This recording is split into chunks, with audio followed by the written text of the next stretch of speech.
Hi, did you ever stop to wonder about what it means to pause? Let's talk about that.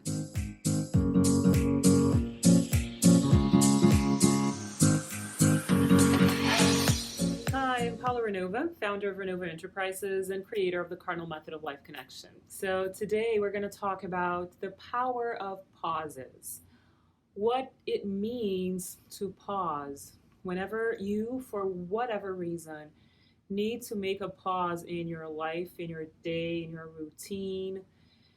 Pauses have a very powerful spiritual meaning.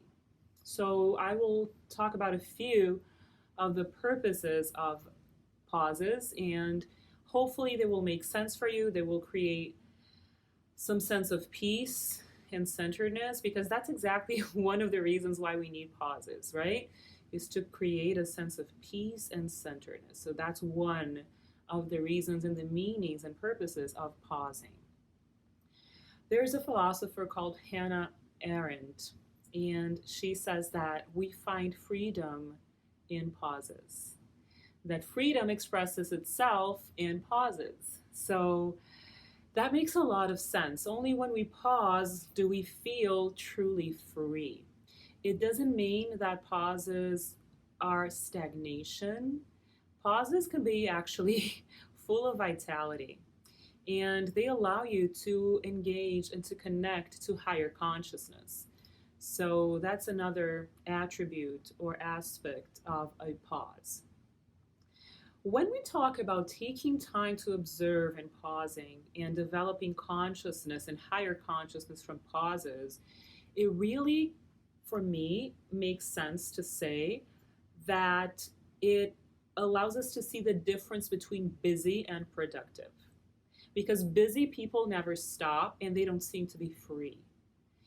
Productive people contribute to the world, use their time with vitality to produce good things in the world, and they have free time, meaning they pause to be free. They're not moving all the time because we do need specific types of movement and pausing and states of being to balance our energy. We're not on the move all the time. We can't be not doing anything all the time. It's a balance between these things.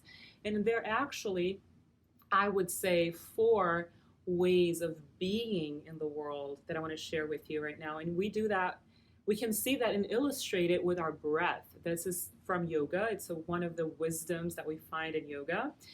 And it's the 4-second breath technique. You're probably familiar with this if you're in the yoga world, but those of you who are not, I teach this to my clients, and we do this a lot when we have group sessions here at Ranova. And what we do is breathe in for 4 seconds, pause for 4 seconds, breathe out for 4 seconds, and pause with empty lungs for 4 seconds. What it means to breathe in is that you're taking life in, prana, life force. And then when you breathe in and take in life, when you pause, that life you have taken in is circling around your body, bringing that life to the body, activating the body, right? Kind of even scanning the body and bringing life to your body.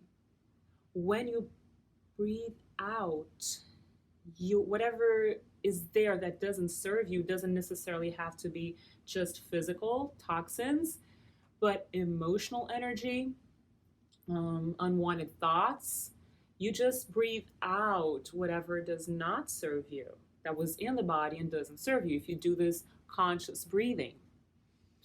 So breathing in, you take life in. Pausing, you allow life to circulate in your body. Breathing out, you let out whatever doesn't serve you. And when you pause, that's the magic of being. You pause when stillness, it's a sensation, it's the connection with the void, the empty space where all creation comes from and where everything starts to manifest. And then you breathe life in again. So from the void, you, which is the pause with an empty lungs, you breathe life in again. And so it's a cycle of dynamic forces that require two pauses. So two actions, breathing in and breathing out, and two pauses, one with full lungs and one with empty lungs. So right now, when you feel like you're either forced to be pausing with empty lungs, right? You may interpret this as a feeling of scarcity, of just living from the bones, but it really is where the wisdom and the perception of everything that's essential resides. And what happens on a spiritual level is that whatever doesn't serve you has dropped off of your life, and you just connect to what's essential. So you become more truthful. You become more connected to what really matters. You allow old belief systems that don't serve you to leave you. You allow illusions to leave your life. And whenever we have to be in isolation, we do some soul searching. Those of us who choose to go within instead of binging into distractions. Because when we have the opportunities to pause, even if it's a forced pause, if the external world is forcing you to pause, on a spiritual level, your higher self needs that pause. And it's a great opportunity to tune into who you truly are and listen to your higher self, to the higher self's guidance, I would say. Okay, so that's one of the most powerful things that I believe to be useful for moments of pausing. Another thing is, whenever you pause, you welcome change in your life with less resistance. So that's again, when I talked about busy people and the glorification of busy, keeping busy to distract yourself is just some sort of denial, some sort of resistance to go within. So whenever you're pausing, you're allowing yourself to welcome change a lot more. You just become a more flexible person.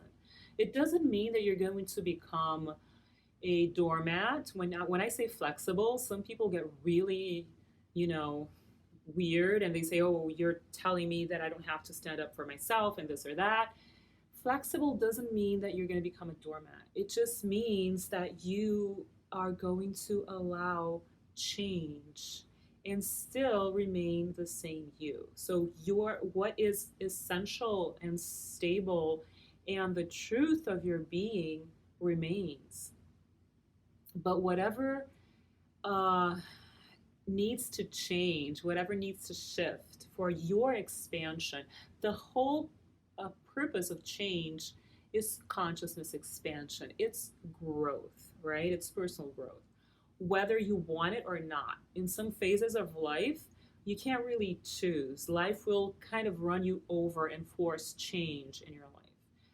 But if you pause frequently, you observe whatever doesn't serve you and you allow change a lot more easily because you've become a flexible person. And a flexible person has more chances of expansion. So it has to do with letting go of any kind of rigidity. Even when we believe that we are spiritual or that we do our part and do our work and inner work, it's so true. People who do that tend to be different and a lot more flexible, but even that can kind of become a habit that becomes autopilot. So one of the most beautiful things that I've ever learned about Eastern spirituality and Buddhism and Hinduism and yoga practices are the meanings of one of the meanings of the Tibetan bowl or the singing bowl. So I have this one, and I have these symbols here, which I usually use in our constellations. So what do you think this means?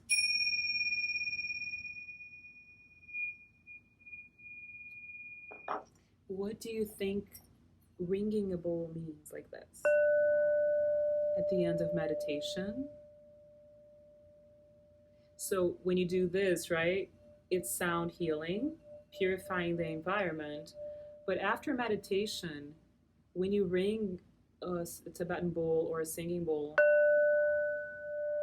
it gets you out of inertia, because even meditation can become autopilot, can become addictive. So when you ring the singing bowl, you come back to awareness.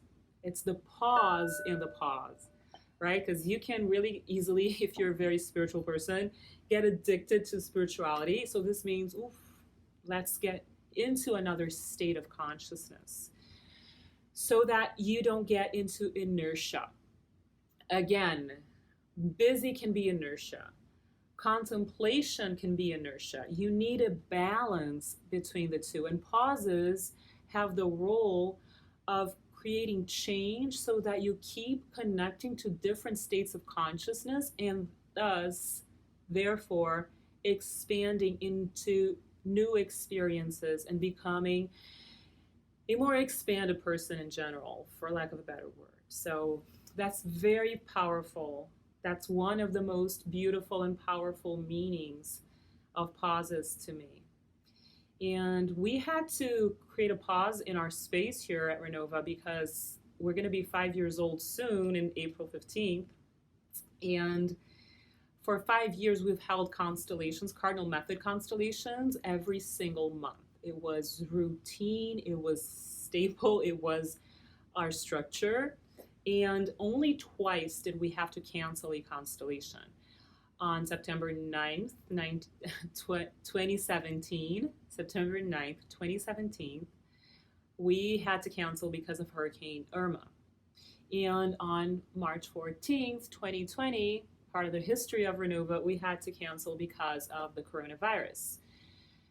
So we had to create pauses, right? We had to stop our routines for the benefit of all involved because of external forces, and that has many, many meanings. Whenever a person books a constellation, decides to come for his or her own constellation or to represent, which is equally powerful, I have to say this to you. Not just the individual, but the whole soul, what we call the collective family soul, is present here. And the whole family soul, which means the person and all the person's relatives and all the ancestors for at least 4 generations back, but here we work with 7 generations back, that whole system needs to be ready for a constellation to happen. And when someone books a constellation, it means that the family soul is ready. It's not the person booking the constellation, it's the family soul. Not just for people who are having their constellations, but also for the ones we're representing. So clearly, whenever a constellation is canceled, the systems are attempting to create the healing, to receive the healing, but they're not yet ready for that. And we need to respect it. It is very organic. The intention is there, but divine timing, the right, natural, organic time for that soul healing to happen needs to be respected. Okay, so I really paid close attention to that back in 2017 when the hurricane hit. Clearly, those family souls were not ready. And then that group of people kind of dissipated when we had to reorganize, and people who were going to be together on September 9th were not. And then they were, some people came to the next constellation, other people came 2 months later. It was just a very different configuration. Same's happening now on March 14th. Those people who were individually, possibly consciously ready for this work to be done, unconsciously, there was not enough permission. So we wait, we respect the timing of the soul, and we know that in the best time possible, that soul or those souls will be ready for this process. So pausing means respect the soul as well. We talk about soul healing all the time here. That's the reason this space even exists, right? And it's very powerful and important to understand that the timing of the soul is not the timing of the rational mind. It is for sure not the timing of industry. And we just respect whatever spiritual reason there is behind a pause, be that voluntary or forced, so that we can allow ourselves to observe, to heal whatever aspect of the soul needs healing. That's another very powerful piece of this information. Pauses allow you to heal. Why do you think we need to sleep a few hours daily, at least 8 hours a night? Because our bodies need to reboot and to just replenish itself with health, and all the cells need to heal themselves if needed, right? So we need pauses whenever we need healing. When the world needs a pause, it means the world needs healing. When a human being needs to pause, a human being needs to heal. When the whole world is pausing, it means the whole world needs to heal something. A symptom, a physical illness, but also something in the soul. Because we all know in this space that we are, that nothing is just physical, everything has an emotional root cause, right? So there's emotional healing that needs to be done when the world has to pause. And I would love to know what your impressions are. What needs to be healed in the world? Please share what you think is the much needed healing that the world needs. Many things. You can say a lot of things. What do we need to heal? Is it the culture of busy? Is it the culture of selfishness? Is it the culture of greed? When the economy receives such a great impact from this pause, what do we have to rethink? What do we have to reconfigure? What do you think needs soul healing in the world? What aspects of the soul of humanity do you believe needs healing? I would love to hear your opinion. I would love to hear from you. I can't wait to see what you have to say about all this. Share your experience, share your opinion, and I will see you soon. As always, please share this content if you feel it's useful for someone you know, and we'll be connected. Bye bye.